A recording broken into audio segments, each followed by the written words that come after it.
मोठ्या संख्येने उपस्थित राहिला त्याबद्दल मी तुमचे आभारी आहोत. आणि आपण अशा प्रकारे जोपर्यंत आपलं नावावर होत नाही तोपर्यंत आपण ते सोडायचं नाही, लढा चालू ठेवायचा आहे आपल्याला. आता आम्ही योगेश. जय जिनेंद्र.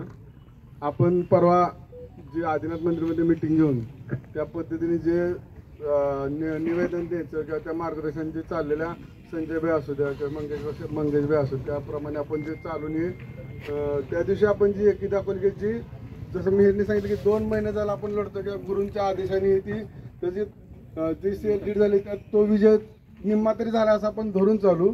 पण कुठल्या ह्याला गळा न पडता आपलं मंदिर आणि एचएनडी हॉस्टेल वाचलं पाहिजे ह्या करताचे आपण सरकारतर्फे निवेदन द्यायला सगळे मिळून बहुसंख्येने उपस्थित राहिला, मुलं महिला त्या सर्वांचा मी आभारी आहे. गुरूंच्या आशीर्वादाने आपल्या सगळ्यांच्या एकीमुळं आणि एकी अशीच राहिली पाहिजे.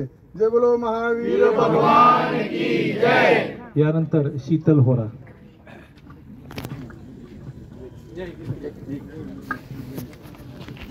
जय जिनेंद्र. खरं तर मी 6 महिने वर्षभर HNDचा स्टुडंट होतो. मला महावीर जैनला ॲडमिशन मिळाली नव्हती आणि मी HND मध्ये राहिलो होतो गांधी सरांच्या ह्याच्यामध्ये.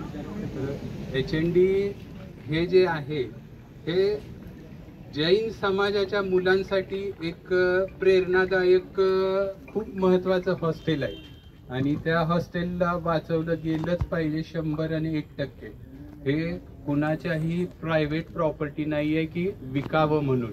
ही ट्रस्टची जागा आहे आणि जैन समाज त्याचा विचार करेल की काय करायचंय. हे कुणीही कुणावर बंधनं लादून विक्री करू शकत नाही.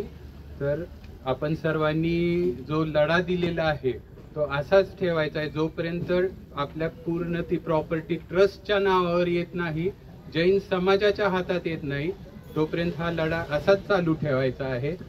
सर्वजण आलात त्याबद्दल धन्यवाद.